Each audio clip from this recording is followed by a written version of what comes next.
En direct sur l'île Mode.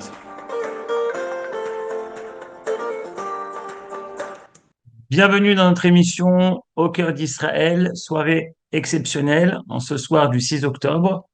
Nous sommes un an après cette date du 7 octobre et nous sommes en compagnie du Rav Eli Kling. Erev Tov, Rav Kling.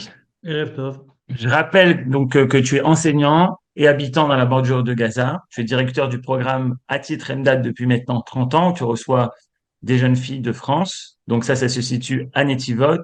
Et tu es résident de Moshe Akfar Maimon.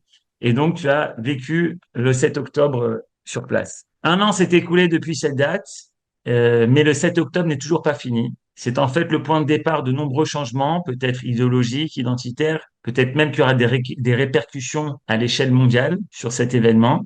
Mais avant de parler de ces transformations, j'aimerais commencer par une question simple. Comment se souvenir dans la culture juive de tels événements? On voit des rassemblements de solidarité, des soirées de musique avec des discours. Comment un juif pratiquant doit-il, ou à ton avis, peut-il se souvenir du 7 octobre? Est-ce qu'il y a une façon juive ou une façon israélienne de commémorer un tel événement, à ton avis, Rav Kling? Mais d'abord, il faudrait qu'on se mette d'accord sur la date.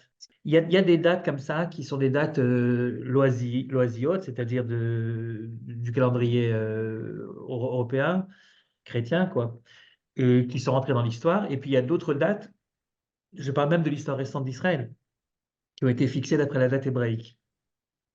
Alors, le 7 octobre, c'est venu finalement, tout le monde parle du 7 octobre, sans doute parce que inconsciemment, on a difficulté à parler de Simchat Torah. C'est-à-dire le contraste.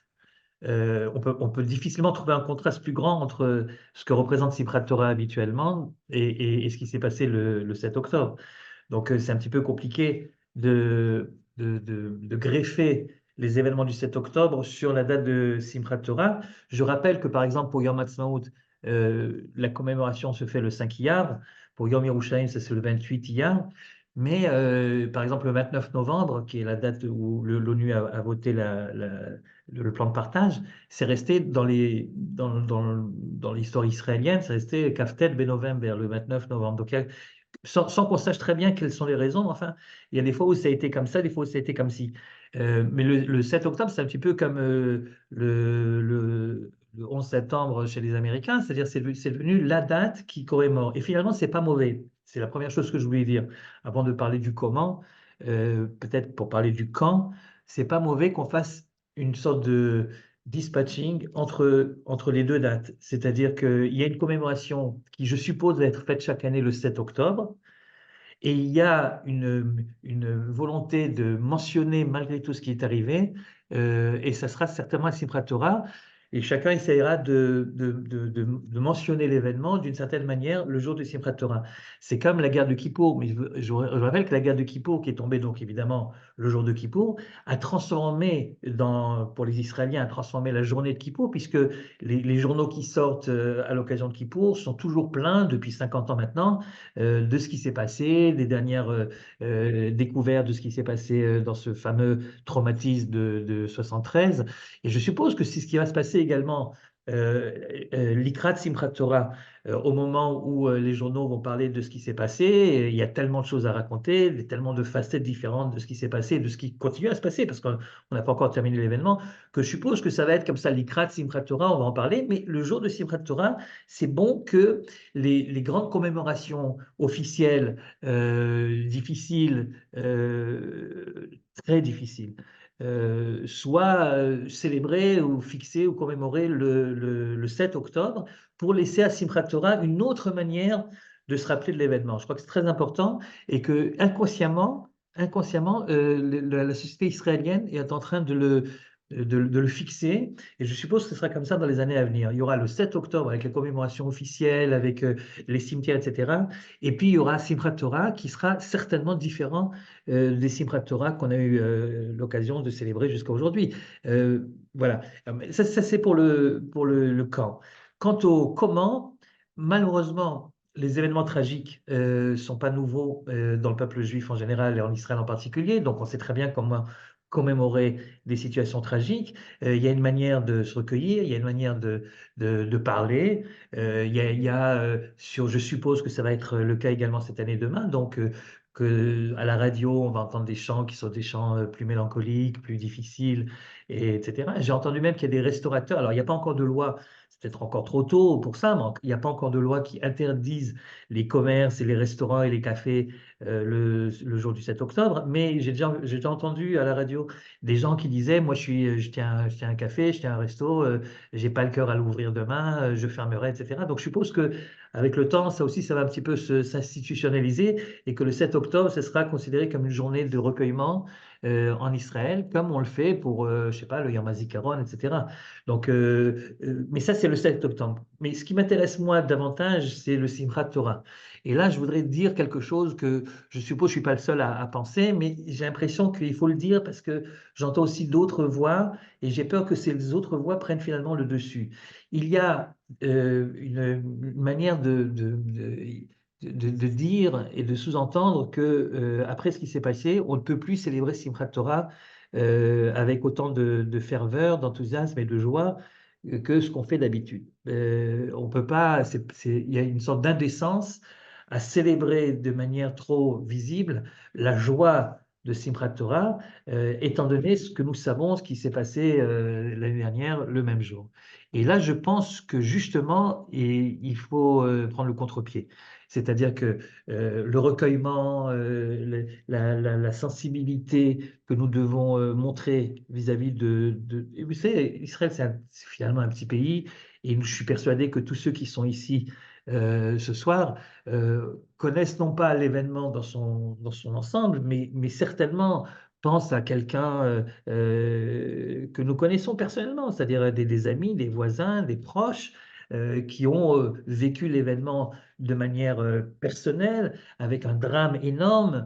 Et je suis persuadé que chacun d'entre nous connaît quelqu'un. C'est impossible autrement. On est trop liés les uns aux autres ici pour que cet événement soit vu comme une sorte d'événement historique sur lequel on est un petit peu spectateur. On n'est pas spectateur, on est tous acteurs d'une manière ou d'une autre, ne serait-ce que parce que nos enfants sont au front, mais même s'ils ne l'étaient pas, c'est-à-dire celui-ci, je viens d'apprendre que celui-là a été tué, que l'autre a été kidnappé, etc. Et ce sont des gens qu'on connaît. Et donc, il y a une importance essentielle par respect pour tous ceux qui ont disparu, et également pour, pour guérir le traumatisme qui semble difficilement justement guérissable, qui est collectif. Il est important qu'il y ait une date de recueillement, une date consacrée à la peine de la perte que nous avons eue et de la gifle que nous avons prise, il faut dire les choses comme elles sont, ce jour-là. Et c'est bien que ce soit le 7 octobre. Quant à Simchat Torah, il faut précisément, au contraire, déborder de joie.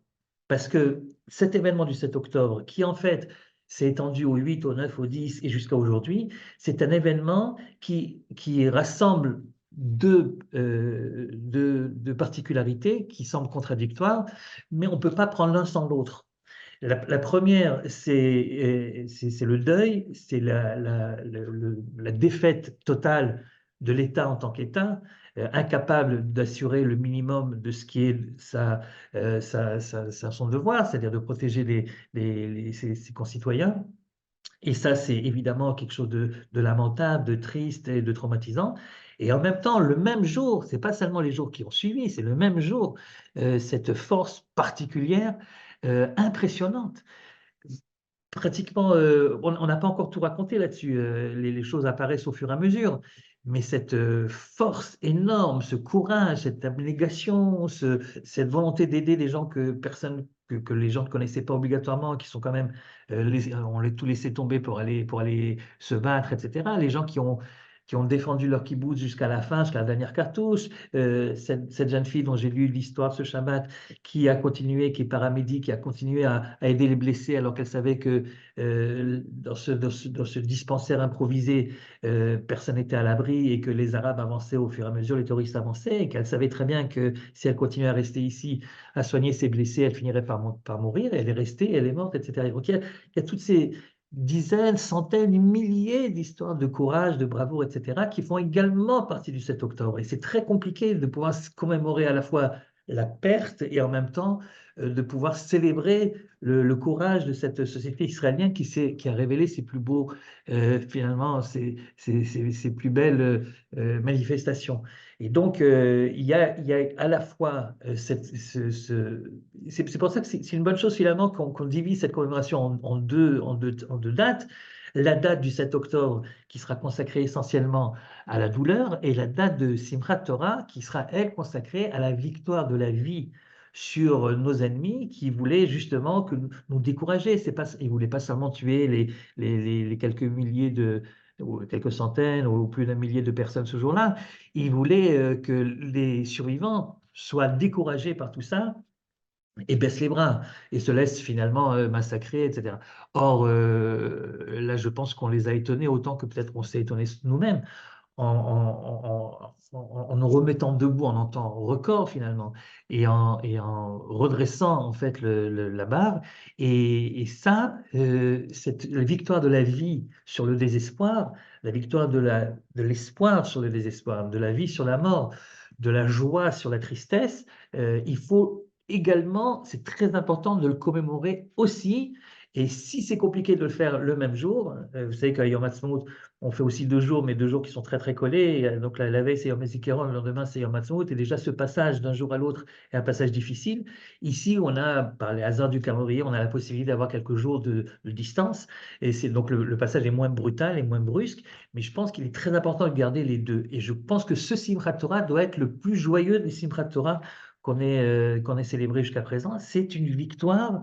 C'est un effort de guerre, si vous voulez. Ça a la même importance que nos soldats au front ou que le bombardement de Nasrallah. C'est-à-dire, il a cette volonté de montrer d'abord à nous-mêmes et ensuite à nos ennemis également que ce rouach, comme on dit en hébreu, ne sera pas brisé. Et donc, au contraire, j'ai entendu quelqu'un qui disait non, c'est pas Torah, moi je resterai à la maison, je ne pourrais pas aller chanter, je ne pourrais pas les lancer. Non, non, il faut se forcer. Il faut se forcer et rentrer très sincèrement et penser si vraiment on a de la difficulté, penser à ce moment-là à cette facette d'Israël qu'on avait oubliée ou on n'y croyait plus et qui est cette solidarité incroyable, ce volontariat, les gens qui sont venus d'eux-mêmes sans qu'on les appelle sous les drapeaux pour donner le coup de main quelquefois au péril de leur vie. Et tout ça, ça fait également partie de ce dont on doit se souvenir. Et c'est la raison pour laquelle je pense qu'au contraire, ce Simchat Torah doit être le plus beau des Simchat Torah. Il faut que ça se sache. Je sais qu'on n'a pas le droit de filmer un Simchat Torah, mais enfin, je sais qu'il y a aussi des gens qui sont moins respectueux de tout ça. Il faut que les images, ou alors les akafot shtiyot, en tout cas, il faut que les images fassent le tour du monde. Il faut qu'on montre au monde entier que notre esprit n'a pas été brisé par cet événement tragique, sans doute le plus tragique qu'on ait connu depuis la création de l'État. Tu parles en fait d'un double souvenir, de se rappeler de cette atrocité, de ces actes horribles, et d'un autre côté, de se rappeler justement de ce réveil, de cette solidarité, de cette bravoure qui a émergé en un instant. Et tu dis, il faut que ces images fassent le tour du monde. Et à propos de ces images qui ont fait le tour du monde, on a vu justement la réaction du monde. Comment expliquer cette réaction des nations? Alors que pendant 48 heures, les 48 premières heures, le monde occidental s'est tenu aux côtés d'Israël dans cette déclaration de guerre qui a été faite, comme on l'a dit, avec plus de 1000 victimes en une journée. Israël, quelques jours après, a été mis sur le banc des accusés. Et on a commencé à parler contextualiser cette attaque, vous comprenez, Israël, l'occupant, etc.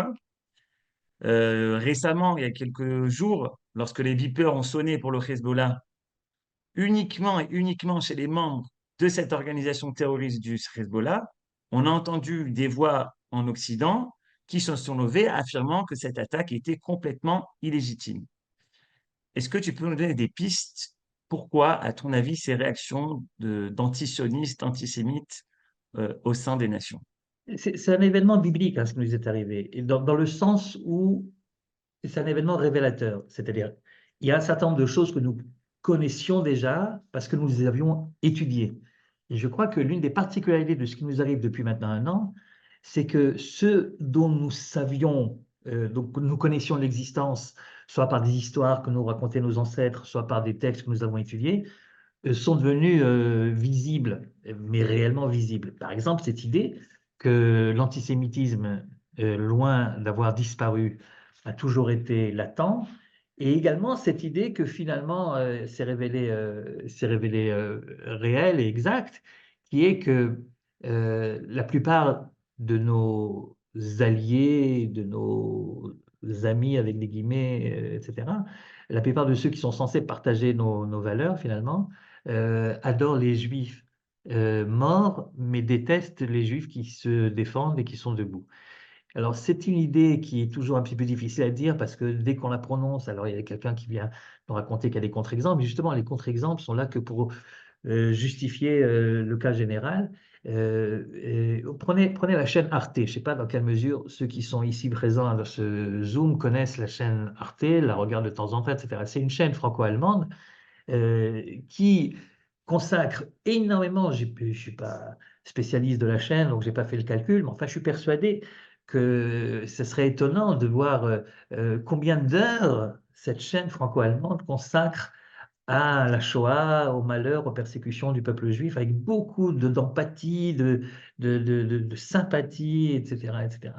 Et lorsqu'il s'agit du problème des relations israélo-arabes, tout d'un coup, on change de ton, on change comme s'il s'agissait d'autre chose. Alors finalement, il s'agit de la même chose, de gens qui veulent nous tuer et puis d'un Israël qui réagit. Mais il y a toujours cette idée-là de laquelle tu ne peux pas réellement échapper, à laquelle tu ne peux pas échapper, qui est de dire, tant que nous sommes dans le rôle que le christianisme finalement, parce que l'Europe malgré tout ce qui s'est passé depuis la séparation de l'Église et de l'État, l'Europe reste une terre chrétienne dans sa manière de voir le monde. Eh bien, cette Europe a une fois pour toutes fixé le rôle du peuple juif dans le monde, dans l'histoire, depuis que nous avons refusé de reconnaître la divinité de Jésus, comme étant un peuple martyr, un peuple qui souffre, un peuple qui doit être le témoin de ce qui arrive lorsque on fait fausse route. Et donc, lorsqu'il souffre et qu'il est dans son rôle, il a le droit à toute notre sympathie et aux mots les plus touchants.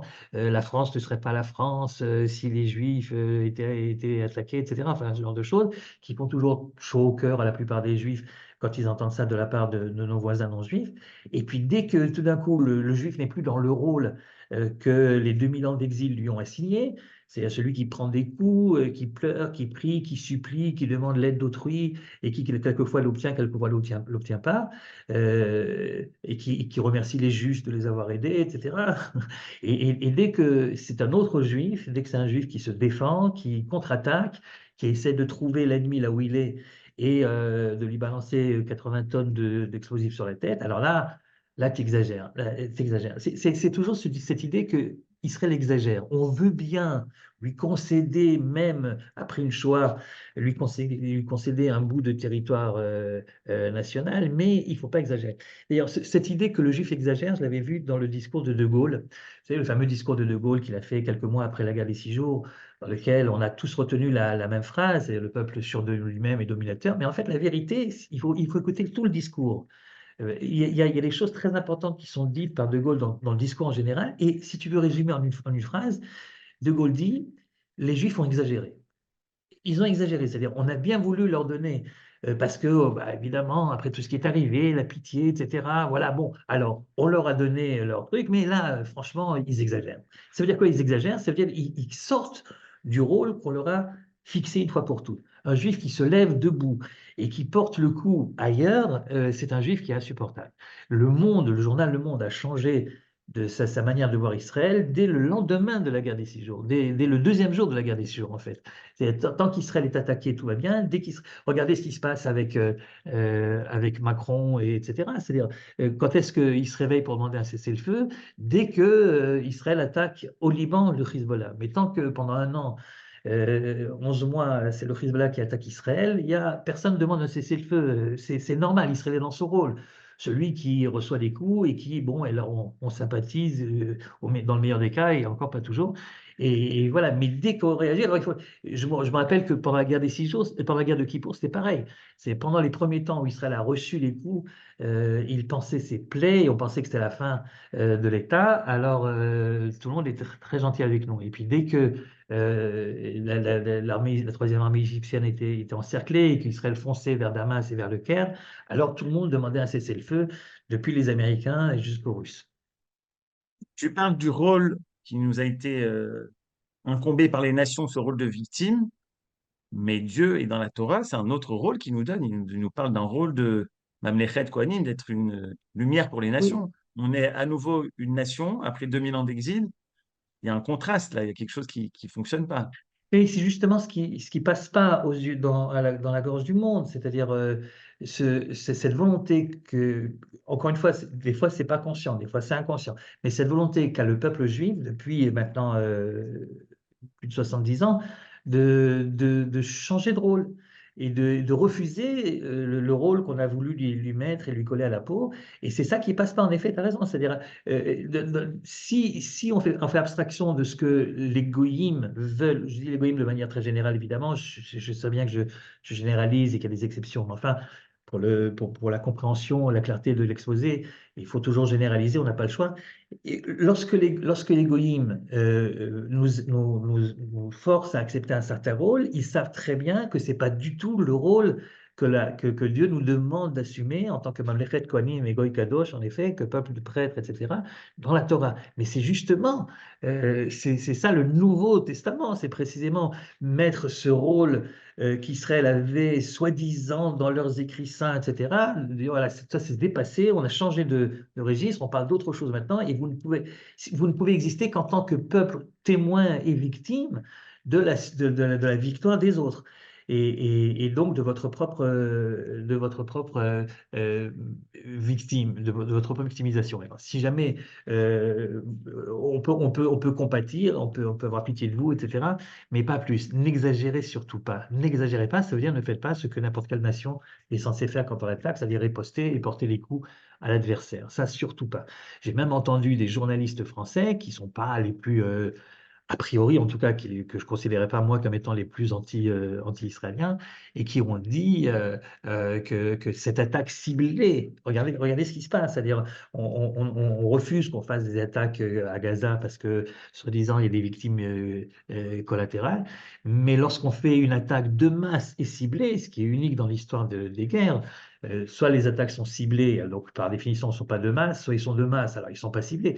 Mais là, avec l'histoire des vipères, qui est une histoire géniale, ceux qui ont été touchés, ça a été 99% des gens qui possédaient justement le téléphone, c'est-à-dire des membres du Hezbollah, et ça a été à la fois de masse, à la fois ciblé. Donc on serait attendu à ce que là, qu'est-ce que veut de nous il faut bien, là, ce coup-là, normalement, ben non, vous vous rendez pas compte, ça a explosé, ils ne savaient pas exactement dans quel endroit ça pouvait exploser, ça n'a pas, d'accord? Oui, mais ça aurait pu tuer la bonne femme qui cherchait ses légumes au marché. Oui, mais vous avez vu la vidéo, elle n'a pas été touchée, celle-là, c'est juste une petite. Oui, mais ça aurait pu, ça aurait pu. C'est-à-dire que la mauvaise foi est telle que tu sens bien que derrière tout ça, il y a cette volonté que les Juifs restent dans ce rôle-là de victime et surtout n'en sortent pas sous peine de perdre la sympathie du monde. Et je crois qu'on doit être conscient de ça, et plus on est conscient, et moins on doit se sentir touché par ce genre d'expression. Mais il y a aussi autre chose, à part cette idée qu'on veut pas être un peuple debout et qui se défend. Il y a, je pense aussi, et encore une fois, c'est peut-être dans l'inconscient des peuples, cette idée que Israël montre, par son courage, par sa détermination, qu'il est possible de faire autre chose que de se soumettre à l'extrémisme islamique.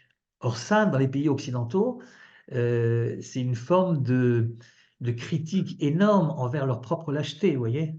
C'est-à-dire qu'il y a aussi ça, on en veut Israël, alors que normalement on devrait le remercier. Enfin, je ne sais pas, moi, le Hezbollah, c'est quand même. Tu veux dire que le courage d'Israël face à l'islamisme pointe du doigt la lâcheté de l'Occident qui fait rien face à ça. Ben oui, parce que ça prouve que c'est possible, tu comprends? Ça prouve que c'est possible. Ça prouve que c'est pas une fatalité. Or, l'Europe, comme on le sait maintenant depuis, je sais pas, 4 décennies au moins, l'Europe se vautre dans la soumission à l'extrémisme islamique le plus radical, même si de temps en temps il y a des déclarations pour dire si ça continue, ça va mal se finir, etc. Mais malgré tout, dans les faits, rien n'est réellement fait contre cela. Donc on se laisse comme si c'était comme si bon ben qu'est-ce que tu veux faire? Il y a les démographies, il y a le fait que nous avons perdu les valeurs de la famille, etc., et qu'eux les ont encore, etc. Puis il y a une sorte c'est malsain, mais enfin, il y a une sorte d'admiration, je ne sais pas, les psychologues vous expliqueront ça mieux que moi, il y a une sorte d'admiration devant la puissance du mal. Le type qui est capable de faire le mal, etc. Enfin, on voit ça dans les films, hein. Les films où c'est pas toujours les gentils qui gagnent, c'est souvent les méchants qui gagnent. Et c'est en général des films où les méchants gagnent, c'est les films qui sont les plus vus parce qu'il y a une sorte de magnétisme, on est impressionné. Moi aussi, la vérité, voilà. On est à quelques jours de Kippour, c'est le temps de faire un bidouille. Je dois avouer, des fois, je regarde des films, des documentaires ou des films sur la Deuxième Guerre mondiale et surtout sur l'ascension du nazisme, sur les années de 33 à 39, et tu vois cette formidable machine à captiver les foules et à les rendre hystériques, etc. Et ça te fascine, il y a une fascination. Et donc, je pense qu'il y a une certaine fascination de l'Occident qui a perdu le goût de se battre pour rien du tout, finalement. Il y a plus rien qui vaut la peine que de prendre les armes. Et cette fascination devant l'islam, justement le plus radical, qui montre qu'il y a des choses qui valent la peine, même de risquer sa vie, même de la donner, etc. Et alors, et devant cette fascination, ça entraîne une sorte de paralysie. Ben, comme les gens qui sont fascinés, en général, ils font rien, ils sont admiratifs, puis ils font rien. Et là, et voir qu'Israël réagit, et réagit de manière efficace et intelligente, et pertinente, ben, c'est une sorte de gifle, quoi. Ça veut dire que si on était un petit peu comme eux, on pourrait peut-être gérer les choses autrement. Et donc, il y a tout ça en même temps. Vous voyez, il y a à la fois cette frustration de voir qu'Israël refuse de rester dans le rôle restreint qu'on a voulu lui donner depuis des siècles et des siècles, d'une part, ce qu'on disait tout à l'heure, et il y a d'autre part cette critique directe ou indirecte d'Israël à l'Occident, en réagissant là où l'Occident montre sa lâcheté la plus totale, et la dernière sortie de Macron en est une illustration fascinante, quoi. Fascinante. On refuse des armes à l'agressé qui se bat pour les mêmes valeurs que nous sommes censés nous battre. Alors non seulement nous, on ne se bat pas et on les laisse faire le sale boulot, mais en plus, on essaie de leur attacher les mains dans le dos pour pas qu'ils réussissent trop. Vous voyez, c'est un peu ça ce qui fait Macron et les autres. Ouais. Donc il y a cette idée incroyable. Et comme dit Bibi, bah, on gagnera avec ou sans leur soutien. Seulement, après, ils auront sans doute des Non. difficultés à se regarder dans la glace. Encore que je ne suis pas sûr.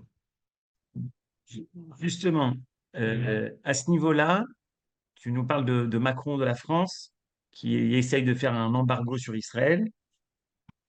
Et je me pose la question, quand faudra-t-il quitter la France? C'est-à-dire qu'il y a certaines personnes aujourd'hui, ayant vécu la Shoah, ou des descendants de gens qui ont vécu la Shoah, ou des historiens, qui disent on est dans la même situation que dans les années 30, on sent une énorme poussée d'antisémitisme, et c'est le moment, il faut partir.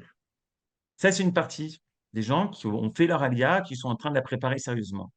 Il y en a d'autres qui vont nous affirmer complètement l'inverse, que cette montée d'antisémitisme est complètement passagère et qu'une fois la guerre terminée, tout redeviendra au calme. Je te pose la question, est-ce que tu as un conseil à donner aux Juifs de France? Est-ce que tu penses qu'il y aura un moment où il sera plus possible de partir de France de façon libre, où il faudra fuir la France comme nos parents ont dû fuir l'Algérie ou le Maroc? Est-ce qu'on pourrait arriver dans un scénario de ce style?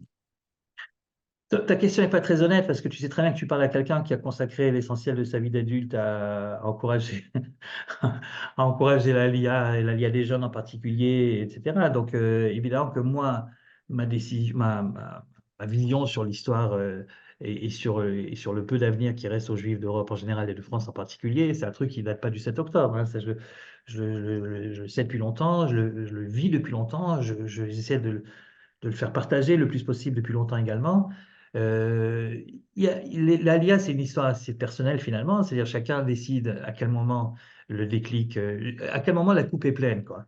Et ça, c'est vrai que c'est très personnel. C'est-à-dire, il y a des gens, il y a une Aliyah de France importante après la guerre des 6 jours, d'intellectuels français en général.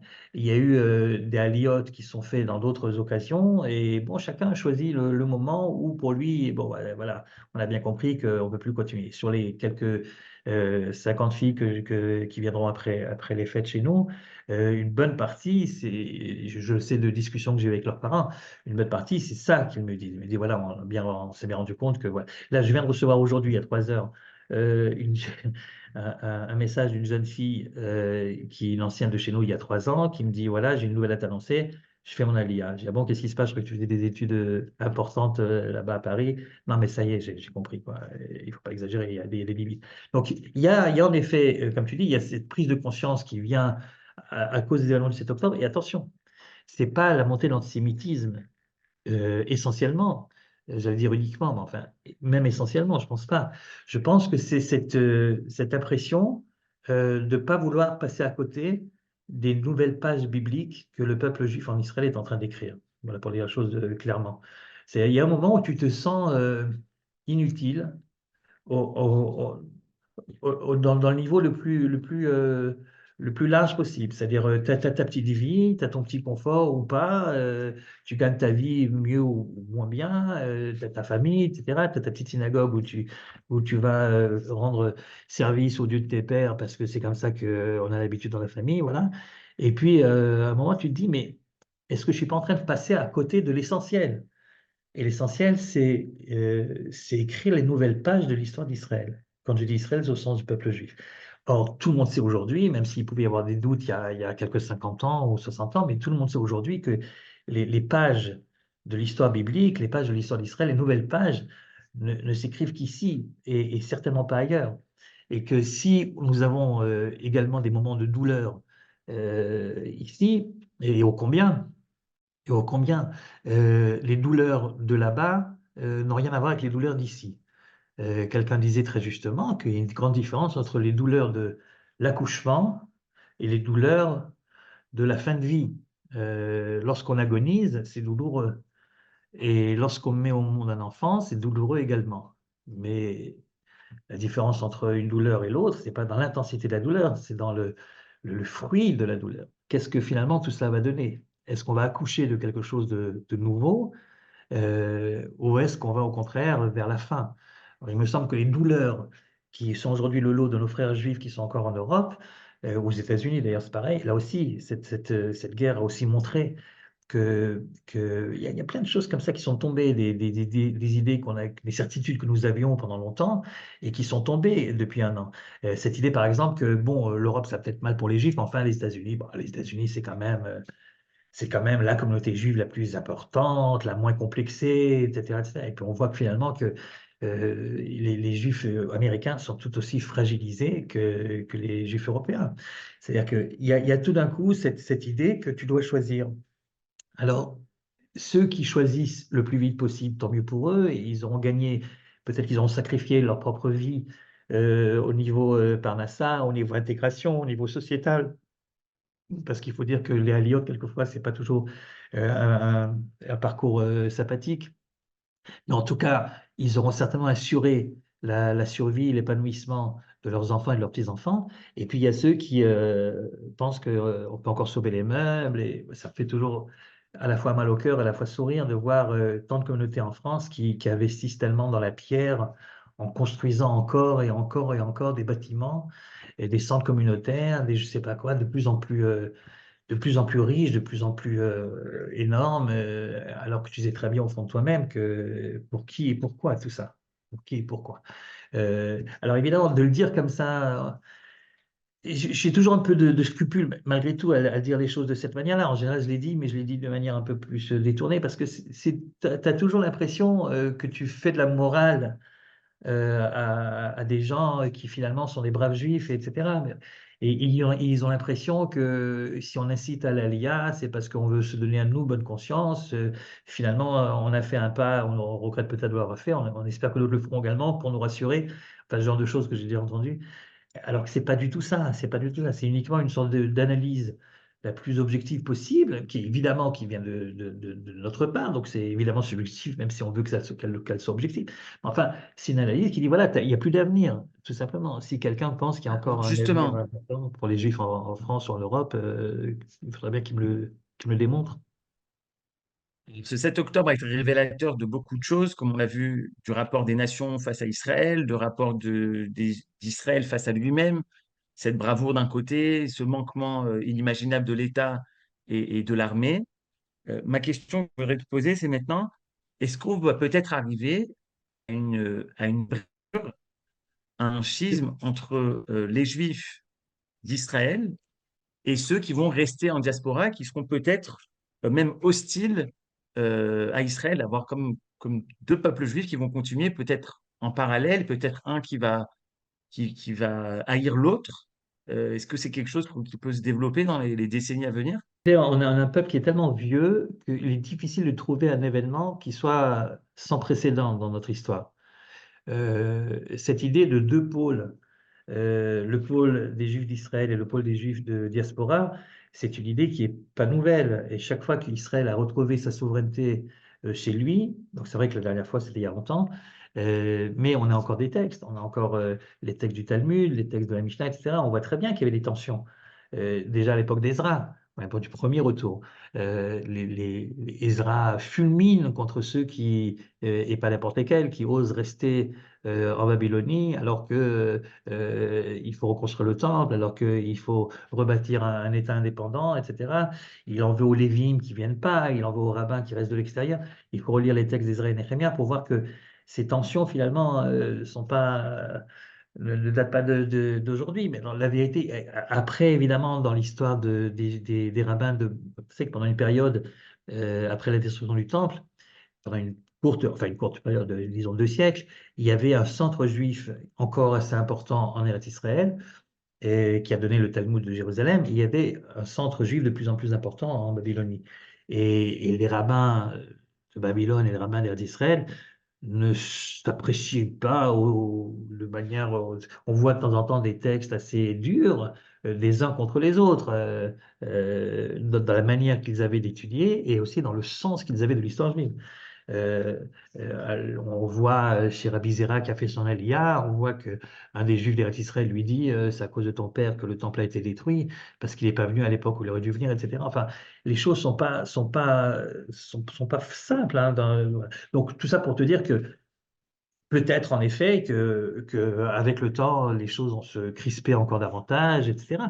Mais je pense pas. Je pense qu'aujourd'hui, si tu veux, de plus en plus, et moins on le dira de manière violente et mieux ça passera, je pense, parce que les faits, finalement, donnent raison à ceux qui misent sur Eretz Israël. C'est-à-dire que, objectivement parlant, la démographie de ce qui se passe en Europe, la lâcheté des dirigeants européens, les événements antisémites qui sont de moins en moins discrets, etc., tout ça fait que finalement, je ne pense pas qu'il y aurait une tension idéologique importante. Il y aurait une tension entre ceux qui ont déjà fait le pas et ceux qui ne l'ont pas encore fait et ceux qui ne comptent pas le faire, etc.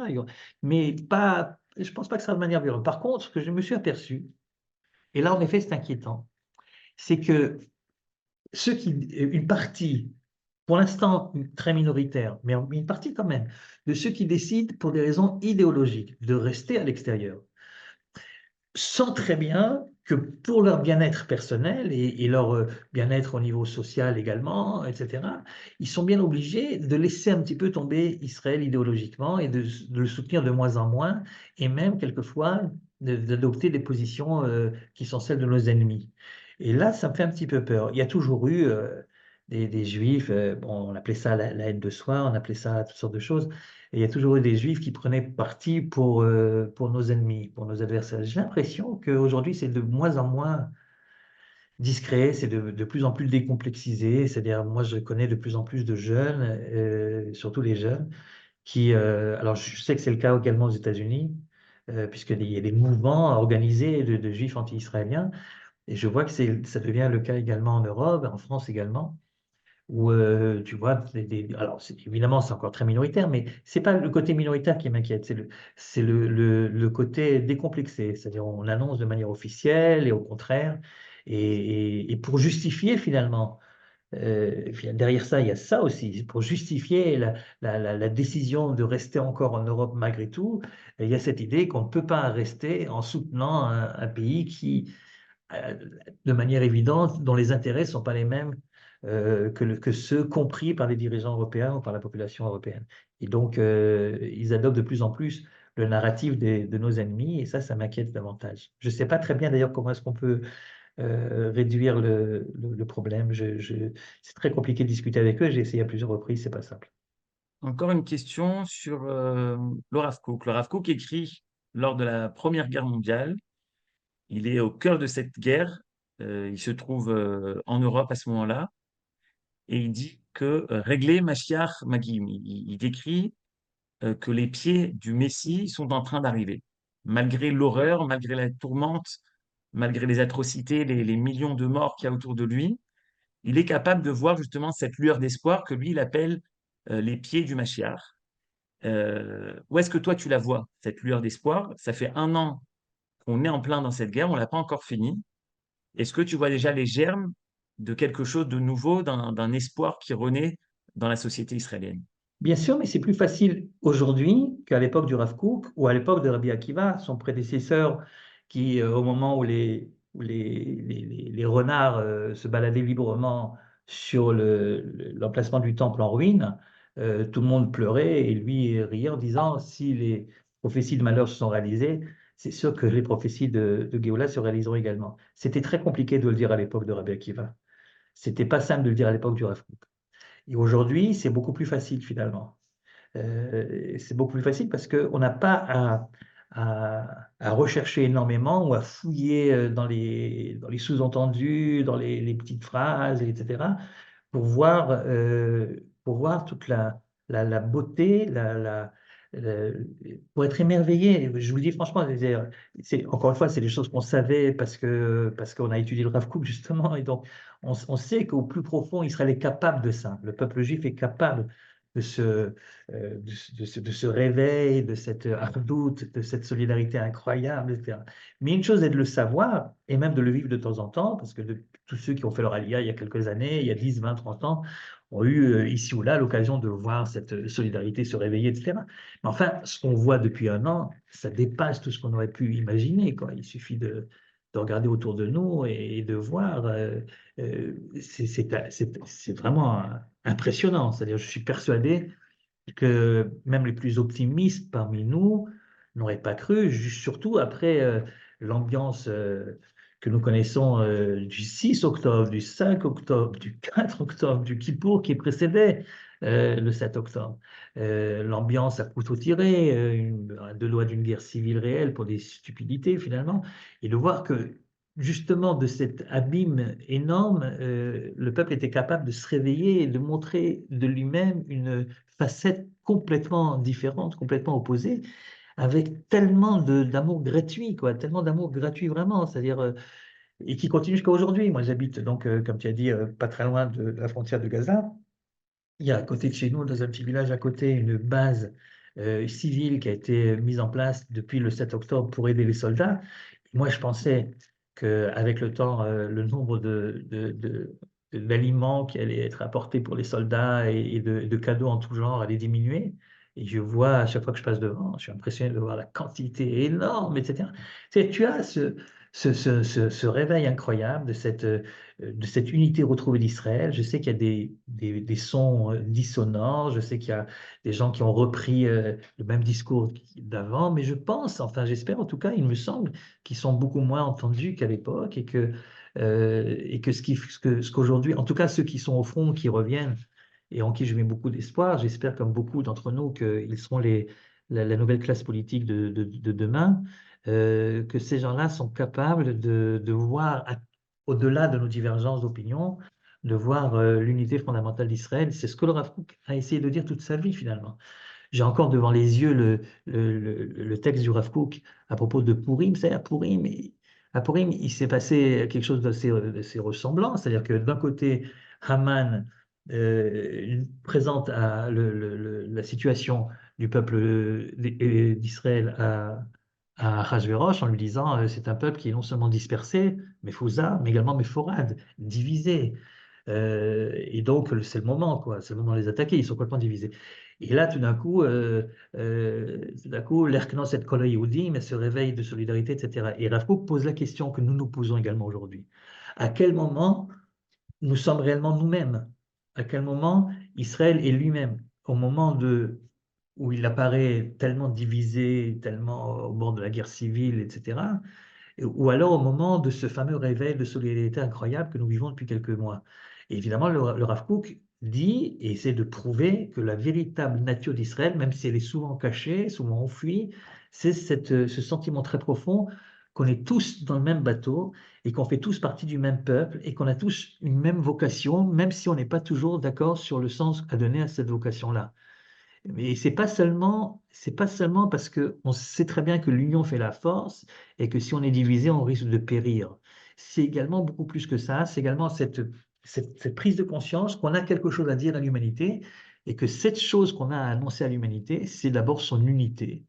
Les premières pages de la Bible sont très claires. On est tous les fils d'un même homme. On est tous, on peut pas être à la fois raciste et à la fois adopter le Tanakh comme livre de chevet, c'est pas possible. Les premières pages du Tanakh sont des pages antiracistes. On est tous descendants du même homme. Et donc, le mot unité, Shema Israël Hashem Elokeinu Hashem Echad, c'est ce qui fait finalement, on parlait tout à l'heure de la vocation d'Israël. S'il y a une vocation d'Israël, c'est bien celle-ci, de dire à l'humanité tout entière que tout est un, Dieu est un, l'humanité est une, etc. Et on ne peut pas porter ce message si on est nous-mêmes divisés, c'est ridicule, on n'est pas crédible. Et donc il y a ce sentiment très profond que si on veut être crédible, c'est-à-dire si on veut avoir un rôle à jouer dans l'histoire de l'humanité, il faut qu'on retrouve déjà en nous-mêmes ce fort sentiment de solidarité. Et ce qui s'est passé cette année nous le montre, nous le montre de manière assez incroyable. Tu, tu parles donc de ce réveil de solidarité. Est-ce que tu vois un autre réveil qui serait plus d'ordre, je dirais, religieux, Emouna? Beaucoup de gens disent qu'ils voient des soldats qui maintenant mettent les tefilines et les tzitzit. Il y a quelqu'un qui m'a dit, il a même vu une femme mettre des soldates, mettre des tzitzit. Donc, il y a certains qui parlent justement, non pas, pas uniquement un retour, une solidarité qui se réveille, mais un retour à une volonté de se relier à cette tradition, à cette Torah. Pour certains, ça va même jusqu'au mitzvot, une action concrète. Est-ce que tu penses ce 7 octobre va aussi déclencher quelque chose de ce type? Écoute, je l'espère, mais je suis un petit peu plus prudent de ce côté-là. C'est-à-dire que, parce que c'est très compliqué finalement de savoir jusqu'au bout quelles sont les véritables motivations du Khayal qui porte un talit au moment de partir au front. J'en ai vu près de chez nous, là, qui se balade avec sans kippa, enfin, tu vois, les machins, un peu, tu vois que c'est pas du tout, il est pas du tout dans le moule habituel des juifs religieux, mais tu le vois avec des petites au vent. Et bon, il y a aussi cette idée de superstition, un petit peu de talisman, voilà, on va être protégé parce que dans quelle mesure ça provient de quelque chose de très profond? Je suis persuadé que dans certains cas, oui, parce que des fois, tu vois une ferveur qui peut pas être uniquement, bon, on va essayer ça, on n'a rien à perdre, mais c'est quelque chose de plus profond. Mais est-ce que c'est quelque chose qui va durer après, une fois que les choses seront calmées ou pas? Ça, je suis pas persuadé, j'espère. Enfin, en tout cas, c'est certainement notre rôle à nous de montrer qu'au-delà de cette volonté d'avoir une sorte de porte-bonheur, que la Torah, c'est plus qu'un porte-bonheur, c'est un porte-mission. Et ça, c'est un peu plus compliqué à faire comprendre, mais peut-être que ça commence comme ça et ça permet de créer le terrain propice pour pouvoir arriver à l'échelon supérieur. C'est ce que j'espère en tout cas. On vient sur le thème premier, cette idée de commémoration. Et quelqu'un qui me pose une question, qui me dit, demain, je dois organiser dans mon école une commémoration avec des élèves de 10 à 18 ans. Qu'est-ce que je pourrais leur proposer? Et de quelle manière il faut d'un côté les sensibiliser à ce qui s'est passé, d'un autre côté les choquer. Est-ce que tu as une idée comme ça à Écoute, proposer? Qu'est-ce que toi ça tu aurais dépend de fait? l'âge, ça dépend de l'âge des enfants, ça dépend de si c'est une école religieuse ou pas. Enfin, mais ma femme est prof de maths dans l'école des kibbutzim qui ont été touchés de la région. Et donc demain, c'est une journée très particulière où ils ont toutes sortes de cérémonies commémoratives. Et d'après ce que j'ai compris de ce qu'elle m'a raconté, il y aura des films qui ont été tournés par les acteurs eux-mêmes, des gens qui viennent raconter, des témoins qui viennent raconter ce qui s'est passé. Et ça sera une sorte de cérémonie qui soit très émouvante, bien sûr. Bah, évidemment, c'est un cas particulier. C'est des gens qui ont été touchés directement, etc. Dans le cadre de ce qui se passe dans le reste du pays, bon, on n'a pas besoin de réinventer l'histoire. On a de quelle manière les Juifs commémorent ce genre de choses. D'abord, il faut bien sûr les sensibiliser, c'est-à-dire si on peut amener un témoin, soit d'un un soldat blessé qui est un petit peu rétabli, qui peut raconter son histoire, sa bravoure, soit quelqu'un qui justement était là-bas le 7 octobre et qui a pu se cacher et s'en sortir, et qui peut raconter, etc. Donc, le témoignage est important. Zechor Yemot Olam, ça fait partie des mitzvot de la Torah de se rappeler de ce qui est arrivé. Un an après, c'est plus facile que dans 10 ans, dans 15 ans, mais on a cette obligation de mémoire, de rappeler ce qui s'est passé. Premièrement, une partie en tout cas de cette cérémonie doit être le rappel des faits, premièrement. Deuxièmement, en tant qu'école religieuse, et même pas en tant qu'école religieuse, le côté juif des choses, c'est de faire un Kaddish, c'est de faire un El Maleh Rachamim, c'est de faire un Mishe Berach, puisque la guerre n'est pas terminée, une prière pour le bien-être de nos soldats, de demander à Dieu de faire en sorte que la victoire leur appartienne, et puis surtout de penser de manière très claire et si possible de manière personnalisée, de penser à nos otages qui sont encore là-bas et qui attendent qu'on les ramène à la maison. Donc, tout ça ensemble, doser suivant le cas, de manière à ce que chaque école décidera comment doser les choses. Mais enfin, il faut qu'il y ait à la fois, et si on peut faire une Mishnah, l'Elou Nishmat, pour l'élévation de l'âme de ceux qui ont été tués à ce moment-là, c'est évidemment quelque chose qu'on doit faire. Mais vous voyez, c'est des choses qui sont déjà faites pour d'autres commémorations du même ordre d'idées, même si ce n'est pas exactement évidemment la même chose. Et donc, il faut se servir de tout ça. La force du judaïsme, finalement, c'est de prendre des traditions qui sont très anciennes et de les adapter à la situation du jour. Donc, c'est ça qu'on doit faire. Donc, un petit film pour raconter, pour remettre à la mémoire ce qui s'est passé. Et puis, le reste, c'est les Mishnayot, le Kaddish, le Almaner Rachamim, le Tfilat Shlom Amlina et les Shlom Chayevet Tzahal. Dernière question. Quand je t'ai posé la question sur la commémoration, de quelle manière, tu as tout de suite dit c'est très bien. Finalement, il y a Simchat Torah, on va être dans la joie. Et il y a le 7 octobre, on va être plutôt dans la commémoration et le recueillement. Mais encore, j'ai quand même des gens qui sont un peu choqués par la réponse que tu as donnée. Et on me dit, finalement, on est quand même au milieu de la guerre. On a encore des otages. On a encore des soldats qui sont au front. On a des gens qui sont blessés. Est-ce qu'il n'y a pas quelque chose de... C'est pas un peu indécent de se réjouir alors qu'on a encore autant de difficultés et de malheurs qui sont présents. C'était pas il y a un an, c'était pas il y a 10 ans. C'est à l'instant même où moi je vais danser, il y a une centaine d'otages, il y a des gens blessés, il y a des frères qui sont au combat. Quand je me suis marié, c'était à l'époque de la première guerre du Liban. Et je me souviens que des copains à moi qui étaient au front et dont les copains venaient de mourir, ont tenu et à trouver une permission pour venir au mariage et à danser et à chanter comme des fous pendant ce mariage-là. Il ne faut pas voir ça comme une indécence. Il faut voir ça au contraire comme un effort de guerre. Plus tu montreras à nos ennemis que notre morale n'a pas été atteinte, plus tu leur montreras qu'on est capable de résilience, qu'on est capable de nous réjouir lors de nos fêtes. Pourquoi ils ont attaqué Simchat Torah? Parce qu'ils veulent justement faire en sorte que nos fêtes, qui sont des fêtes de joie, deviennent des fêtes, des commémorations tristes. Notre victoire, ça doit montrer qu'ils ont tort. Justement, parce que la guerre n'est pas finie, et ça fait partie, et vous ne savez pas à quel point ça donne de la force à nos soldats également, de voir qu'ils défendent en fait un peuple qui est un peuple vivant, un peuple qui sait se réjouir au moment où il faut se réjouir. Il faut absolument, c'est pas la première fête que nous faisons depuis un an, puisque par définition, si un an a passé, c'est que les fêtes sont passées également. On a commémoré Pourim, Pessah, Yom Ha'atzmaut, etc. C'est pas la première fois.